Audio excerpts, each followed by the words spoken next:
믿을 수 없는 일이 독일에서 벌어졌습니다. 함부르크 대학병원의 15년 경력 베테랑 간호사 안나 밀러가 동료들 앞에서 눈물을 흘리며 충격적인 고백을 했습니다. 저는 지금까지 간호사가 아니었습니다. 이 한마디로 독일 의료계가 발칵 뒤집혔습니다. 지금 독일 전역 47개 병원이 그녀의 코리안 케어를 도입하겠다고 나섰고 보건부까지 움직이고 있습니다. 과연 그녀가 한국에서 배운 진짜 비밀은 무엇이었을까요? 본격적인 이야기에 앞서 구독과 좋아요로 응원해주시면 큰 힘이 됩니다. 지금부터 이야기 시작합니다. 안녕하세요. 저는 안나 밀러입니다. 독일 함부르크 대학병원에서 15년간 간호사로 일해왔어요. 제가 여러분께 들려드릴 이야기는 믿기 어려우실지도 모르겠습니다. 하지만 모두 제가 직접 경험한 일이에요. 2023년 가을, 제 인생이 완전히 바뀌게 된 그 순간부터 말씀드리겠습니다. 당시 저는 독일에서 손꼽히는 간호사였습니다. 동료들은 저를 완벽주의자라고 불렀어요. 환자 차트 관리부터 약물 투여까지 모든 업무를 정확하고 신속하게 처리하는 것이 제 자랑이었거든요. 15년 동안 단 한 번도 실수한 적이 없다는 것이 저의 프라이드였습니다. 독일 의료 시스템은 효율성을 최우선으로 합니다. 감정적 개입은 금물이에요. 환자와는 적당한 거리를 유지하고 치료에만 집중하라고 배웠습니다. 저 역시 그렇게 일해왔고 그것이 프로페셔널한 간호사의 자세라고 굳게 믿었어요. 그런데 2023년 9월 갑작스럽게 기회가 찾아왔습니다. 독일 보건부에서 주관하는 국제의료진 교환 프로그램에 선발된 거예요. 코로나19로 지친 의료진들에게 새로운 시각을 제공한다는 취지였습니다. 총 6개월간 해외 병원에서 근무하며 다른 나라의 의료 시스템을 경험할 수 있는 프로그램이었어요. 처음엔 망설였습니다. 낯선 환경에서 일한다는 것이 부담스러웠거든요. 하지만 동료들의 권유와 새로운 도전에 대한 호기심이 저를 움직였습니다. 그리고 배정받은 곳이 바로 대한민국 서울의 한 종합병원이었어요. 한국에 대해서는 거의 아는 것이 없었습니다. K-팝이나 한국 드라마 정도. 의료 선진국이라는 이야기는 들었지만 구체적으로 어떤 시스템인지는 전혀 몰랐어요. 그저 6개월 동안 견뎌내고 돌아오면 된다고 생각했습니다. 출발 전날 밤, 저는 독일식 간호 매뉴얼을 다시 한번 정리했어요. 한국에서도 제 방식대로 완벽하게 일할 수 있을 거라고 확신했거든요. 15년간 쌓아온 경험과 노하우가 있으니까 어디서든 통할 거라고 믿었습니다. 지금 생각해보면 그때의 제가 얼마나 오만했는지 모르겠어요. 저는 단순히 다른 나라에서 일하는 것이라고 생각했지만 실제로는 완전히 새로운 세계로 떠나는 여행이었거든요.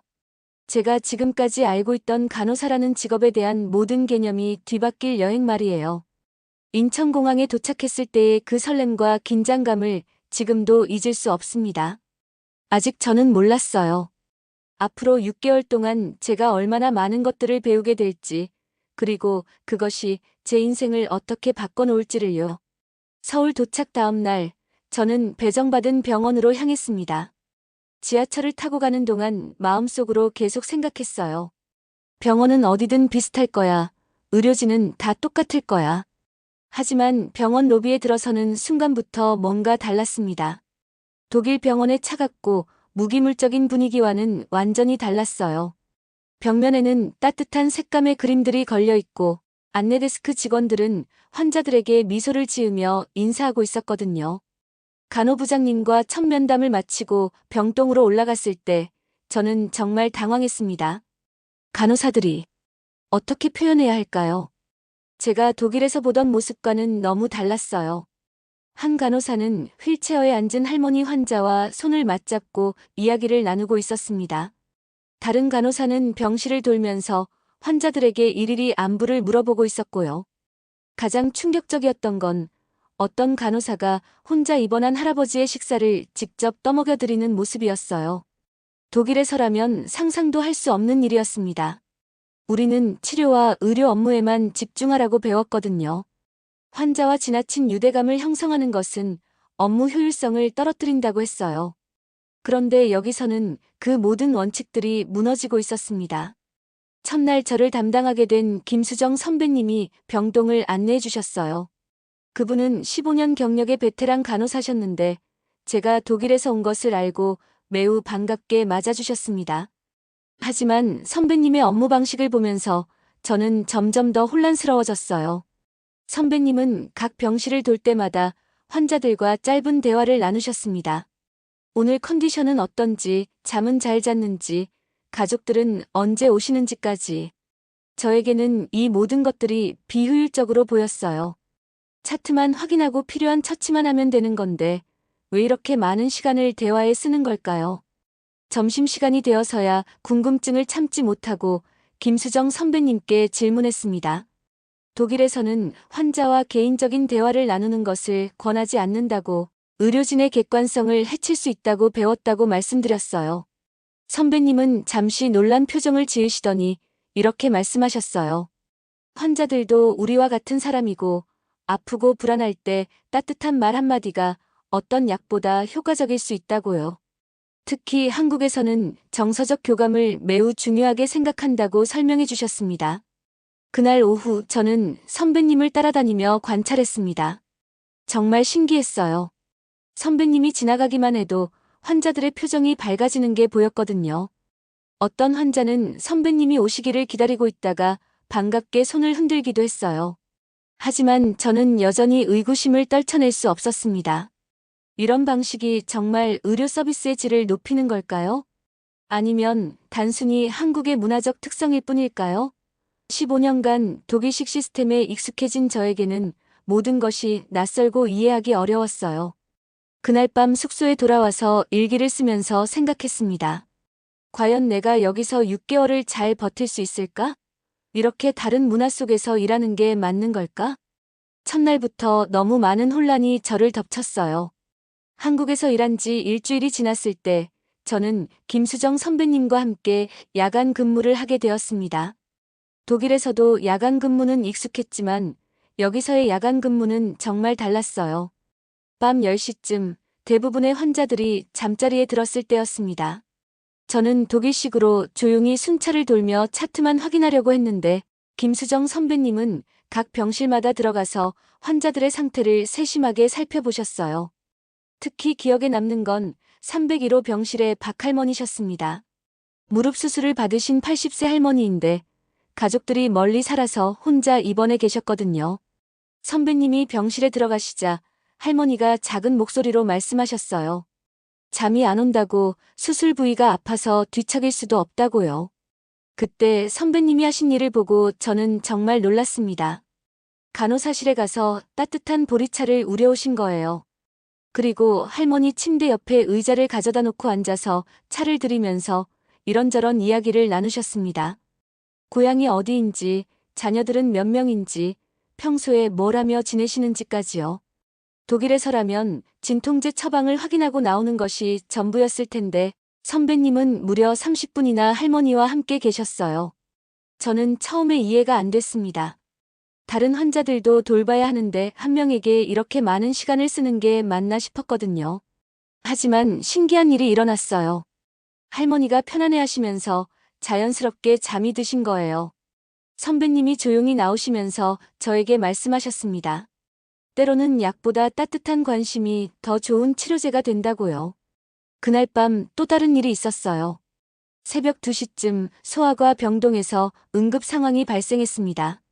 5살 남자아이가 갑자기 고열로 의식을 잃은 거예요. 부모님들은 공황 상태였고 특히 어머니는 울음을 터뜨리며 아이 곁을 떠나려 하지 않으셨어요. 의료진들이 응급처치를 하는 동안 김수정 선배님은 그 어머니를 돌보고 계셨습니다. 어머니의 어깨에 손을 올리고 괜찮다고 우리 병원 의사들이 최선을 다할 거라고 계속 말씀하시면서요. 그리고 아버지에게는 따뜻한 물과 수건을 가져다 주시며 부모님들이 조금이라도 진정할 수 있도록 도와주셨어요. 다행히 아이는 해열제 투여 후 의식을 회복했고 큰 문제 없이 안정을 찾았습니다. 그런데 그 과정에서 저는 정말 인상 깊은 장면을 목격했어요. 응급 상황이 끝난 후에도 선배님은 그 가족들 곁에 계속 머물러 계셨거든요. 아이가 완전히 안정될 때까지, 부모님들의 마음이 진정될 때까지요. 아이 어머니가 선배님께 고마움을 표하며 눈물을 흘리실 때 선배님은 이렇게 말씀하셨어요. 저희도 누군가의 엄마이고 아빠라고 아이가 아플 때 부모 마음을 너무 잘 안다고요. 그래서 최선을 다하는 게 당연하다고요. 그 순간 저는 뭔가 가슴이 뭉클해지는 걸 느꼈습니다. 독일에서는 이런 감정적 교류를 전문성의 해가 되는 것으로 여겼는데 여기서는 오히려 그것이 더 깊은 치유의 과정이 되고 있었어요. 새벽 4시쯤 조용해진 병동을 함께 순찰하면서 선배님께 질문했습니다. 이렇게 환자들과 가족들에게 깊이 관여하는 것이 힘들지 않으시냐고요. 감정적으로 부담이 되지 않으시냐고요. 선배님은 잠시 생각하시더니 대답하셨어요. 처음에는 힘들었지만 시간이 지나면서 깨달은 게 있다고요. 환자들이 완쾌되어서 고마워하며 퇴원할 때 그 순간의 보람이 모든 피로를 날려버린다고 말씀하셨습니다. 그리고 한 가지 더 중요한 걸 알려주셨어요. 한국에서는 정성이라는 개념이 있다고요. 그냥 업무만 처리하는 게 아니라 진심을 다해 상대방을 돌보는 마음이라고 설명해 주셨습니다. 의료진에게는 그 정성이 곧 전문성의 한 부분이라고요. 그날 밤 근무를 마치고 돌아오는 길에 저는 많은 생각에 잠겼습니다. 과연 어떤 것이 더 나은 간호일까? 효율적이고 체계적인 독일식일까? 아니면 따뜻하고 인간적인 한국식일까? 아직 확실한 답은 없었지만 뭔가 제 마음속에 작은 변화가 시작되고 있다는 걸 느낄 수 있었어요. 한국에서 근무한 지 3주째, 저는 드디어 독립적으로 환자들을 담당하게 되었습니다. 처음에는 제가 독일에서 익힌 방식대로 일해보고 싶었어요. 효율적이고 체계적인 독일식 간호법이 여기서도 통할 거라고 믿었거든요. 첫 번째 담당 환자는 507호의 이영수 할아버지였습니다. 당뇨 합병증으로 입원하신 72세 환자셨는데 혈당 관리와 약물 투여가 주된 치료였어요. 저는 독일에서 하던 대로 정확한 시간에 약을 드리고 혈당을 체크하고 차트에 기록하는 업무에만 집중했습니다. 하지만 이상한 일이 벌어졌어요. 할아버지가 제가 병실에 들어갈 때마다 뭔가 어색한 표정을 지으시는 거예요. 처음에는 언어 장벽 때문이라고 생각했습니다. 제가 한국어가 서툴러서 대화가 원활하지 않아서 그런 거라고요. 그런데 며칠 후 우연히 김수정 선배님이 이 할아버지를 돌보시는 모습을 보게 되었어요. 선배님이 들어가시자 할아버지 얼굴이 환해지면서 반갑게 맞아주시는 거예요. 그리고 선배님과 자연스럽게 대화를 나누시면서 오늘 컨디션이 어떤지, 집에서 키우는 강아지가 보고 싶다는 이야기까지 하시더라고요. 그때 깨달았어요. 문제는 언어가 아니었습니다. 제가 너무 기계적으로 업무만 처리하고 있었던 거예요. 독일에서는 그게 전문적인 태도라고 배웠지만 여기서는 오히려 환자를 소외시키는 행동이 되고 있었던 거죠. 더 충격적인 일은 따로 있었어요. 어느 날 오후 신규 입원 환자가 오셨는데 40대 여성분이었습니다. 유방암 수술을 앞두고 계신 분이었는데 남편과 함께 오셨지만 두 분 다 너무 불안해하고 계셨어요. 저는 독일식으로 입원 절차를 진행했습니다. 필요한 서류를 작성하고 병실을 안내하고 수술 전 주의사항을 설명했죠. 하지만 그 과정에서 환자분이 점점 더 긴장하시는 게 보였어요. 질문도 많이 하셨고 불안감을 감추지 못하셨죠. 저는 어떻게 해야 할지 몰랐어요. 독일에서는 환자의 불안감에 대해 구체적으로 다루지 않았거든요. 의료진은 치료에만 집중하고 심리적 지원은 별도의 상담사가 담당하는 게 일반적이었으니까요. 그런데 김수정 선배님이 지나가시다가 상황을 보시고는 자연스럽게 도움을 주셨어요.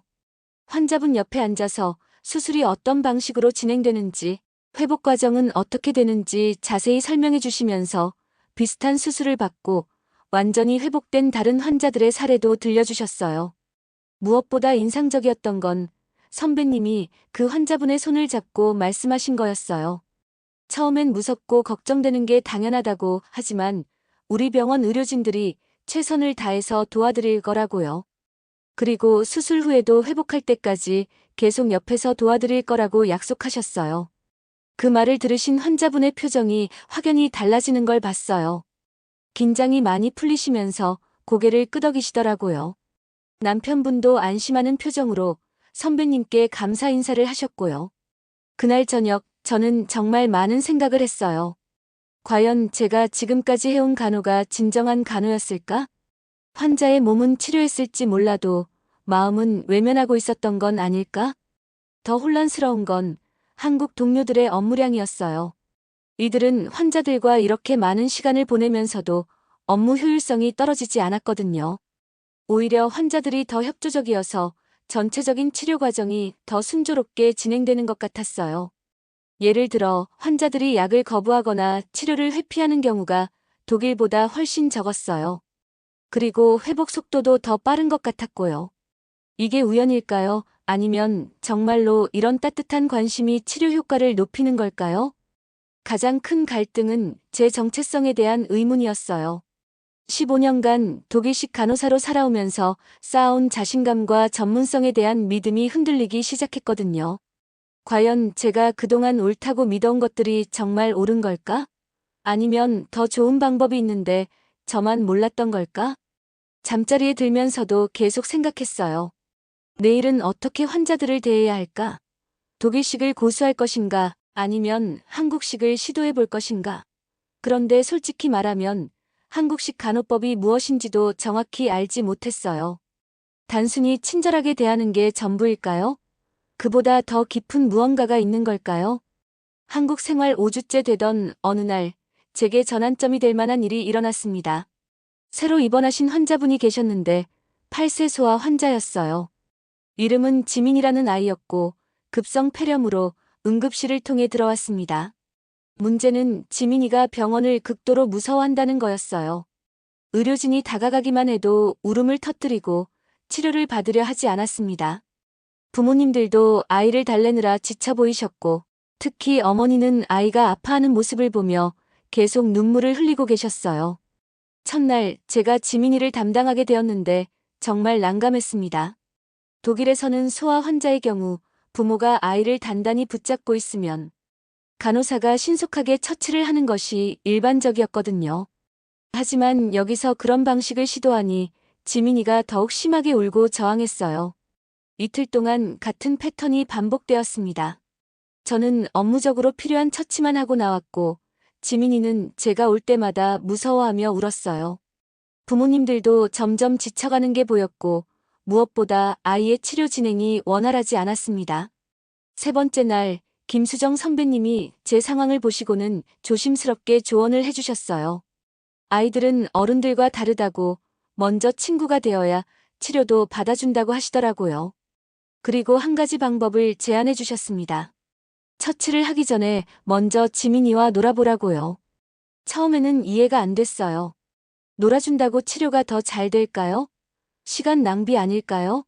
하지만 더 이상 현재 방식으로는 진전이 없을 것 같아서 선배님 조언을 따라해보기로 했습니다. 다음 날 오후 저는 처치 도구를 들고 지민이 병실에 들어가는 대신 빈손으로 들어갔어요. 그리고 침대 옆에 의자를 가져다 놓고 앉아서 지민이에게 말을 걸어보았습니다. 독일어로는 자신 있었지만 한국어로는 어색했어요. 그래도 최대한 부드럽게 말했습니다. 지민아, 안녕. 나는 안나 간호사 언니야. 독일에서 왔어. 독일 알아? 거기서는 뭐하고 놀까? 지민이는 처음에 경계심을 보였지만 제가 아무것도 하려 하지 않자 조금씩 관심을 보이기 시작했어요. 저는 핸드폰으로 독일 풍경 사진들을 보여주면서 이야기했습니다. 독일에는 예쁜 성들이 많다고, 겨울에는 눈이 많이 온다고, 소시지가 정말 맛있다고요. 그러더니 지민이가 작은 목소리로 물어봤어요. 독일에도 뽀로로 있어요? 저는 웃으면서 대답했습니다. 독일에도 뽀로로 있고 다른 재미있는 만화도 많다고요. 그러면서 제 핸드폰에 저장된 독일 아이들 사진도 보여줬어요. 놀랍게도 30분 정도 이야기를 나누고 나니 지민이가 저를 경계하지 않더라고요. 오히려 더 많은 이야기를 듣고 싶어 했어요. 그때 저는 조심스럽게 제안해봤습니다. 지민이가 아프지 않게 도와주고 싶은데 같이 해볼까? 지민이는 잠시 망설이더니 고개를 끄덕였어요. 그래서 저는 천천히 지민이에게 제가 하려는 일들을 하나씩 설명해가며 처치를 시작했습니다. 체온을 재는 건 독일 아이들도 하는 거라고, 약을 먹는 것도 빨리 나으려면 필요한 거라고 설명하면서요. 정말 신기한 일이 일어났어요. 지민이가 울지 않고 순순히 치료를 받아준 거예요. 심지어 주사를 맞을 때도 조금만 아픈 거라고 설명해 주니까 참고 맞아주더라고요. 부모님들은 놀란 표정으로 저를 쳐다보셨어요. 그날 이후 지민이와 저 사이에는 특별한 유대감이 생겼습니다. 제가 병실에 들어가면 반갑게 손을 흔들어주고 오늘은 독일 이야기 뭘 해줄 거냐고 물어보기도 했어요. 치료 과정도 훨씬 순조로워졌고 지민이의 회복 속도도 빨라졌습니다. 무엇보다 지민이 어머니가 저에게 하신 말이 잊히지 않아요. 처음으로 지민이가 병원에서 웃는 모습을 봤다고 안나. 간호사님 덕분에 아이가 치료를 무서워하지 않게 되었다고 감사 인사를 하시더라고요. 그 순간 저는 깨달았어요. 15년 동안 제가 놓치고 있던 것이 무엇인지를요. 환자는 질병이 아니라 감정을 가진 사람이라는 것, 특히 아이들에게는 두려움을 없애주는 것이 치료만큼 중요하다는 것을 말이에요. 지민이와의 경험은 저에게 큰 변화의 시작이었습니다. 비로소 한국 동료들이 말하는 정성의 의미를 조금이나마 이해하게 된 것 같았어요. 아직 완전히 바뀐 건 아니지만 분명히 뭔가 달라지고 있다는 걸 느꼈습니다. 지민이와의 성공 경험 이후 저는 조심스럽게 다른 환자들에게도 새로운 접근을 시도해보기 시작했습니다. 하지만 처음에는 여전히 어색하고 어려웠어요. 15년간 체화된 독일식 습관을 하루아침에 바꿀 수는 없었으니까요. 첫 번째 시도는 603호의 김할머니와 함께였습니다. 관절염으로 입원하신 75세 할머니셨는데 혼자 계시는 시간이 많아서 늘 쓸쓸해 보이셨어요. 저는 평소처럼 약을 드리러 갔다가 잠시 머뭇거리며 할머니 옆에 앉았습니다. 독일어 억양이 섞인 어색한 한국어로 안부를 여쭤봤어요. 오늘은 어떠세요? 잠은 잘 주무셨어요? 할머니는 처음에 놀라신 듯 했지만 이내 반가운 표정을 지으시며 이런저런 이야기를 들려주셨습니다. 고향 이야기, 젊은 시절 이야기, 그리고 멀리 사는 자녀들 이야기까지요. 20분 정도 대화를 나누고 나니 할머니 표정이 훨씬 밝아지신 게 보였어요. 저 역시 이상한 보람을 느꼈습니다. 약간의 죄책감도 있었죠. 지금까지 이런 간단한 관심조차 보이지 않았던 제 자신이 부끄러웠거든요. 하지만 모든 시도가 성공적이지는 않았어요. 며칠 후 새로 입원한 50대 남성 환자분께 같은 방식으로 접근했는데 오히려 불편해하시는 기색이 역력했어요. 개인적인 대화보다는 치료에만 집중해달라고 하시더라고요. 그때 깨달았습니다. 모든 환자가 같은 접근법을 원하는 건 아니라는 것을요. 김수정 선배님께 이 경험을 말씀드렸더니 중요한 조언을 해주셨어요. 환자마다 성격과 선호도가 다르니까 먼저 관찰하고 상황을 파악하는 게 중요하다고요. 어떤 분은 대화를 좋아하시지만 어떤 분은 조용한 전문적인 케어를 선호하신다고 하시더라고요. 이 조언을 바탕으로 저는 환자들을 더 자세히 관찰하기 시작했습니다. 누가 외로워 보이는지, 누가 불안해하는지, 누가 가족들과 떨어져서 힘들어하는지 살펴봤어요. 그리고 각각의 상황에 맞는 방식으로 다가가려고 노력했습니다. 특히 기억에 남는 건 409호의 박 아저씨였어요. 뇌졸중으로 입원하신 65세 분이셨는데 오른쪽 팔다리에 마비가 와서 재활치료를 받고 계셨습니다. 평소 말씀이 거의 없으시고 가족들이 오셔도 우울해 보이셨어요. 어느 날 재활치료 후 힘들어하시는 모습을 보고 저는 조심스럽게 다가가서 물수건으로 땀을 닦아드렸어요. 그리고 독일에서 뇌졸중 환자들의 재활 과정을 본 경험을 이야기해드렸습니다. 처음엔 힘들지만 꾸준히 하면 많이 좋아진다고 포기하지 마시라고 말씀드렸어요. 박 아저씨는 그때 처음으로 제게 고개를 끄덕여 보이셨어요. 그리고 며칠 후부터는 재활치료에 더 적극적으로 참여하시기 시작했습니다. 가족들도 아저씨가 의욕을 되찾으신 것 같다며 고마워하셨어요. 이런 경험들을 통해 저는 중요한 걸 깨달았습니다. 한국식 간호법이라는 것이 단순히 친절하게 대하는 게 아니라는 것을요. 각 환자의 상황과 감정을 세심하게 살피고 그에 맞는 적절한 지원을 제공하는 것이었어요. 때로는 대화가 필요하고, 때로는 조용한 격려가 필요하고, 때로는 전문적인 설명이 필요한 거였죠. 무엇보다 놀라웠던 건 이런 방식으로 일하기 시작하니 업무 효율성이 떨어지지 않았다는 거예요. 오히려 환자들이 더 협조적이 되어서 치료 과정이 더 순조로워졌고 컴플레인도 줄어들었어요. 독일에서 배운 기계적 효율성과 한국에서 배운 인간적 배려가 조화를 이룰 수 있다는 걸 실감했습니다. 동료들과의 관계도 달라졌어요. 처음에는 서먹했던 한국 간호사들이 제게 더 자주 말을 걸어주시고 궁금한 것들을 질문하면 친절하게 알려주셨어요. 특히 김수정 선배님은 제가 변화하는 모습을 보시면서 정말 대견해 하셨습니다. 어느 날 선배님이 이런 말씀을 하셨어요. 안나 씨가 처음 왔을 때는 정말 차가운 기계 같았는데 지금은 따뜻한 마음이 느껴진다고요. 독일의 전문성과 한국의 정성이 만나니까 더 완전한 간호사가 되는 것 같다고 하시더라고요. 그 말을 들으면서 제 마음속에 뭔가 확신이 서기 시작했어요. 이제 저는 단순히 독일식과 한국식 중 하나를 선택하는 게 아니라 둘의 장점을 결합한 새로운 방식을 찾아가고 있다는 걸 느꼈습니다. 한국에서의 6개월이 거의 끝나갈 무렵 저에게 잊을 수 없는 마지막 경험이 찾아왔습니다. 새로 입원하신 환자분이 계셨는데 82세의 이할아버지셨어요. 말기 폐암 진단을 받으시고 완화 치료를 위해 오신 분이었습니다. 할아버지는 혼자 계셨어요. 자녀들이 있지만 해외에 살고 있어서 당장 올 수 없는 상황이었거든요. 병실에 들어가서 처음 뵈었을 때 할아버지 눈에서 깊은 외로움과 두려움을 느꼈습니다. 죽음을 앞둔 상황에서 홀로 견뎌야 한다는 막막함이 고스란히 전해졌어요. 6개월 전에 저라면 필요한 의료적 처치만 하고 나왔을 거예요. 하지만 그때의 저는 달랐습니다. 할아버지 침대 옆에 의자를 가져다 놓고 앉았어요. 그리고 조심스럽게 말을 걸어보았습니다. 할아버지, 혹시 외국 이야기 들어보시고 싶으세요? 저는 독일에서 왔거든요. 할아버지는 처음에 의아한 표정을 지으셨지만 이내 고개를 끄덕이셨어요. 그래서 저는 독일에서의 제 생활, 독일의 아름다운 풍경들, 그리고 독일 사람들이 어떻게 사는지 천천히 들려드렸습니다. 할아버지는 조용히 들으시면서 가끔 질문도 하셨어요.